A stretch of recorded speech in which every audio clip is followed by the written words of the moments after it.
몇 구절 설명하겠습니다. 35절에 허리에 띠를 띈다 하는 부분들은 출애굽할 때 이렇게 하라고 그러셨죠.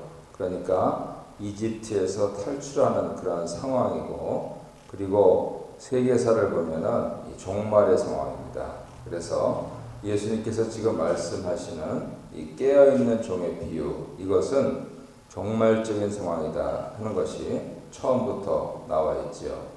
깨어있는 종의 비유에 앞서서 하신 말씀이 22절로 32절까지 까마귀, 백합화, 그래서 33, 34절에서 전체를 요약을 하시고 있고요. 또 우리 주일날 설교 말씀 전한 대로 그 앞에는 21절 이전에는 어리석은 부자의 비유, 외식하지 말고 탐욕하지 말고 하는 그 말씀을 하십니다. 그래서 12장 전체는 하나의 주제를 뽑으라 그러면 기독교인의 재물관 이렇게 되겠습니다. 그렇게 놓고 봤을 때 오늘 35절부터 말씀하시는 부분들은 재물과 재림, 예수님의 재림 시각에서 재물을 건사해야 된다 하는 그 말씀을 하시고 있는 것이죠. 그래서 허리에 띠를 띠고 하는 것은 이미 예수님께서 오셔서 종말이 시작됐으니까 제자된 사람들, 그 제자된 사람들에 대해서 베드로가 41절에서 질문하니까 42절부터 또 다른 비유를 드시죠. 청지기 비유를 드십니다. 그래서 청지기 된 사람들은 종말적인 시각을 가지고 마치 출애굽하듯이 그러한 자세로 세상을 살고 재물을 관리해야 된다 말씀을 하시고 있는 겁니다. 그것은 태도가 어떻게 하느냐 하면은 깨어 있어야 된다. 재물에 대해서 깨어 있어야 된다. 그러니까 재물을 많이 모으라 하는 입장으로 들릴 수 있는데, 많이 모은다 하는 것은 그건 우리 소원이고, 많이 모으게 하시는 분은 하나님이시고, 그러니까 깨어 있어라 하는 부분들은 뭐냐? 하나님께서 우리에게 허락하시고 하나님께서 우리에게 그 허락하신 것을 사용하는데 깨어 있으라 이렇게 읽으셔야지 맞겠죠? 그 부분들을 37절에서 수종들리라 이렇게 얘기했습니다. 그런데 참 놀라운 표현들이 나오는데 38절에 보면 2경, 3경이 나옵니다. 2경은 밤 10시부터 2시고요. 3경은 2시부터 6시예요. 그러니까 밤 10시부터 6시까지 오늘 새벽기도 나오려고 또 자명종도 맞추시고 또 멀리서 뭐 벌써 일찍 1시간 전에 나오시고 이렇게 하셨잖아요. 그것처럼 그렇게 남들 다 잘 때 깨어 있으라. 다른 사람들이 흥청망청할 때 하나님 신앙하고 예수를 믿는 사람들은 나한테 주어지신 이 부분들을 어떻게 내가 건사할 것이냐 하는 부분들에 대해서 정신을 똑바로 차려야 된다는 것이죠. 그 부분들을 39절에서 도둑이라고 그렇게 표현을 하시는데, 예수님뿐만 아니고 유명한 사도들께서 다 그렇게 하셨습니다.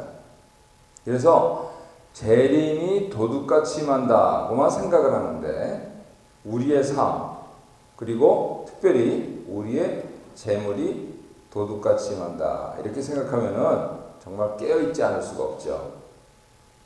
생명은 하나뿐인데 그 하나뿐인 생명의 끝이 이루어지는 그때를 도둑이라고 하는 것은 사람들이 아주 단순하게 생각합니다. 에이, 그건 뭐 나한테는 별로 상관없어 이렇게 생각하는데요. 그렇지가 않잖아요. 왜 그렇게 생각하는가? 전부 다 재물에 관심이 있어서 그렇습니다. 그러면 재물에 대해서 도둑이 만다고 하면 화들짝 깰 겁니다. 그죠? 내가 은행에 넣어둔 거, 또 우리 옛날에 한 몇십 년 전에 한인들 우리 비즈니스가 잘 돼가지고 세지도 못하고 저 아래 동네 런던에서는 그런 소문이 있었습니다. 뭐 침대 밑에 둔다. 그래서 뭐 썩는 냄새가 난다. 뭐 그런 얘기도 있었는데, 그거를 확 갖고 간다. 정말 놀랄 겁니다. 그래서 예수님께서 말씀하시는 그 포인트를 알아야 되는 것이죠. 40절에 준비하고 있으라 이렇게 말씀을 하십니다. 이거를 조금 더 풀어서 말씀드리면 사람들은 자꾸만 주님의 때, 내가 언제 돈 벌까, 혹은 언제 까먹을까 하는 이런 부분들에 대해서 예측하려고만 생각을 하지 예비하려고 안 한다. 그거를 생각해야 된다는 겁니다. 하나님께서 왜 재물을 우리에게 맡기시느냐? 예수님 재림 준비하는 기본적인 자세가 거기서 나온다. 제대로 해야 되는 겁니다. 우리는 흔히 록펠러라든가 카네기라든가 JP 몰건이라든가 헨리 포드라든가 이런 분들 설교 시간에 자꾸만 얘기를 하시는데 열심히 사셨어요. 근데 그 사람은 미국에 얼마나 많은 사람들이 살다 죽었어요. 네 사람이잖아요. 네 사람 사례를 가지고 자꾸만 얘기하면 안 되죠. 우리는 그렇게 될 수도 없고, 그죠? 우리 자식 때에서 그 자식 때에서 되기를 바라서 그러는 건가요? 아니잖아요. 내가 그렇게 되고 싶은 거잖아요. 그러면 하나님께서 우리 일상생활에서 어떻게 평범한 사람들에게 역사하시는가? 하나님이 너한테 정말 하나도 안 줬냐? 딱 하나 준 거 있어요. 뭐요? 생명. 그러고 보니까 세지는 거예요. 가족도 주셨고, 친구도 주셨고, 교회도 주셨고, 사업도 주셨고, 그거 제대로 건사해라. 그 말씀입니다. 그게 주님의 재림을 고대하는 성도들의 자세로 쭉 연결이 되면 내 개인적으로 하나님께서 어느 날 어느 시에 내가 예측하지는 못했는데 예비하고 있던 그때 나를 부르실 때 나는 주여 제가 여기 있나이다 이렇게 말씀드릴 수 있는 거예요. 많은 목사님들, 장로님들이 돌아가실 때 너무 아까워하세요. 뭐가 아깝죠? 그런 관점에서 재물을 보면서 너무 아까워하세요. 뭐가 아까우냐? 이 생각을 하시라 하는 그러한 말씀인 것이죠. 그러니까 이제 이의 베드로가 끼어듭니다. 우리한테 하신 말씀입니까? 아니면 일반인에게 하시는 말씀입니까? 그러니까 42절부터 예수님께서 꼭 집어서 청지기 비유를 말씀하세요. 너희한테 하는 거다 이렇게 말씀하시는 거죠. 왜 청지기냐면 44절에 모든 소유를 맡았고요. 45절에 남녀 종들을 건사합니다. 그러니까 오늘 표현으로 하면은 리더죠. 우리 교회 리더로 얘기하라면 장로교회니까 목사, 장로, 안수집사, 권사 이렇게. 요새는 이민교회는 특히 누구나 다 집사님이라고 부르니까 서리 집사님은 좀 봐줘야 될 것 같아요. 그냥 이렇게. 근데 일단은 이제 소위 말해서 목사님부터 권사님까지 부르는 분들 또는 사회기관으로 하면은 장자리에 있는 분들 이런 분들이 청지기들이죠. 그러한 분들이 주인의 뜻을 제대로 알고 예비하고 있어야 되는 거예요. 그러니까 얼마나 피곤합니까? 밤 10시부터 새벽 6시까지 남들 다 자는 시간에 제일 좋은 왕도는 뭐냐? 안 자는 거예요. 그래서 깨 있으라는 거죠. 그거는 남녀노소 지위 고하 연세에 상관이 없습니다. 그런 차원에서 깨어있으라 하는 그 말씀을 하시면서 제일 끝에 48절에서 많이 맡은 자에게는 많이 달라 하겠다 그러는 거죠. 그러니까 우스갯소리로 하는 얘기인데 천국에 가면 직분자 가운데 누가 제일 없을 것인가? 누굴 것 같으세요? 당연히 목사님들이겠죠. 그렇죠? 목사님들이 천국에 제일 없을 거예요. 많이 맡았잖아요. 그러니까 하나님께서 그 부분들을 찾으실 거라는 거죠. 그러니까 대충 살 수가 없는 거죠. 그런 차원에서 성도님들의 리더들 되시는 분들도 심사숙고하셔야 되는 겁니다. 우리의 교회와 우리의 가정이 하나님 앞에서 바로 서야 되겠다 생각을 하면 리더 되신 분들이 바로 서야 되는 거죠. 잘 모르시는 분들은 뭐 어떻게 하겠어요. 들락날락 할 수가 있는데, 근데 적어도 청지기들은 예비해야 된다, 그 말씀을 하시는 겁니다. 더구나 예수님의 재림에 예비를 하는 사람은 재물에 예비를 하는 사람이죠. 잠깐 말씀과 나눠 보겠습니다. 오늘은 깨어있는 자에게 하나님 나라가 임하고 복이 된다 하는 말씀을 하시고 있는데요. 인자의 오심을 준비하는 성도 자세를 주인과 종의 비유를 통해서 교훈하시는데, 언제 올지 모르는 주인을 맞이할 종에게 요구되는 자세는 35절에 보면 설명드린 대로 출애굽 상황에서 허리에 띠를 띠고 등불을 켜고 서 있어야 되고요. 40절을 보면은 늘 준비하고 예비하고 그렇게 서 있어야 됩니다. 이번 보면 어떤 종들이 복이 있다 그렇게 하시냐면 2경, 3경 밤 10시부터 새벽 6시까지 띠를 띠고 등불을 켜서 주인을 맞이하는 그러한 깨어있는 종들이 복 있는 종들이다, 이렇게 말씀을 하시는 것이죠. 3번, 주인은 자신이 올 때 깨어 맞이하는 종들을 어떻게 대하시냐 하면은 주인이 띠를 띱니다. 아마 이거는 당시 이해도 못했을 거고 상상도 못할 일인데, 주인이 띠를 띠고 종을 식탁에 앉히고 나와서 수종 들겠다 하시는 것이죠. 이건 대단히 혁명적인 발상을 넘어서 상상조차 할 수 없는 그러한 일이죠. 주인이 종을 이렇게 대접한다. 그러니까 나중에 예수님 말씀을 기억하면서 제자들이 묵상했을 때 정말 화들짝 놀랐을 내용이에요. 우리 주님이 이런 생각까지, 아니 우리 주님이 말씀하신 거면 천국은 이런 데구나 하는 부분들을 제자들이 깨달았을 것입니다. 이게 뭔지는 세상 살면서는 이해가 안 됩니다. 가봐야겠죠.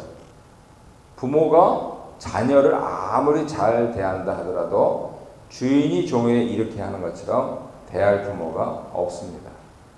그러면 주님이 착한 청지기들을 이렇게 대한다 하시는 것은 천국에 가봐야겠죠. 나눔 1번 보겠습니다. 우리는 예비하는 사람들입니다. 그날을 맞이할 준비를 합니까? 재림을 기다리는 신앙인의 태도에 대해서 서로 이야기해 봅시다. 2번 보겠습니다. 청지기 비유를 통해서 주님 맡기신 일을 주인 뜻대로 섬겨야 된다고 교훈하시는데, 신실한 청지기의 특징 그리고 그가 받을 칭찬은 무엇이냐면 자신이 맡은 종들에게 때를 따라 양식을 나누어 주는 지혜롭고 진실한 청지기다. 그러니까 성도님들, 목사님들을 포함해서 진실한 청지기는 지혜롭고 지혜로운 그런 사람이 되어야 되는데, 지혜로운 게 뭐냐? 바로 양식을 나눠주는 것이다. 물적으로, 육적으로는 재물이 적용되겠고요. 영적으로는 하나님 말씀이 적용되겠죠. 그러니까 오늘날 교회에서 하나님 말씀은 목회자만 하는 것이다 하는 것에 전적으로 반대되는 말씀이죠. 리더들이라고 하는 것은 어떤 사람들이냐? 바로 하나님 말씀을 나눠주는 사람들. 이렇게 질문해 볼게요. 돈 나눠주시는 게 편하세요? 하나님 말씀 나눠주시는 게 편하세요? 솔직하게. 그죠? 하나님 말씀 나눠주시는 게 편하세요? 돈은 생각하고 또 생각하고 내 자식한테도 생각하고 그래야 되는데, 하나님 말씀은 은혜의 말씀이잖아요. 돈이 안 들잖아요. 그러니까 리더들이 무슨 생각을 해야 되겠습니까? 내가 교회에서 하나님 말씀을 나눠줘야 되겠다, 이 생각을 하셔야죠. 이것은 굉장히 중요한 태도 차이를 나타냅니다. 예를 들어서 목사는 설교하고 회종들은 듣고, 조금 좋은 교회는 그 들은 거를 서로 쉐어링하면서 적용하고, 그런데 회중들도 목사에게 말하고 회중 상호간에 얘기하면서 하나님 말씀이 잘 나누어지는 교회, 그런 것이 되면은 그 청지기들이 예비하고 사는 청지기들이다, 이렇게 결론 내릴 수 있겠죠. 다시 한번 질문 드릴게요. 돈 나눠주는 게 쉬우세요? 말씀 나눠주는 게 쉬우세요?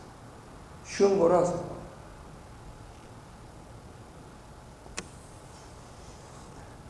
2번, 악한 종은 마음에 어떤 생각을 품습니까? 그가 받을 처벌은 무엇입니까?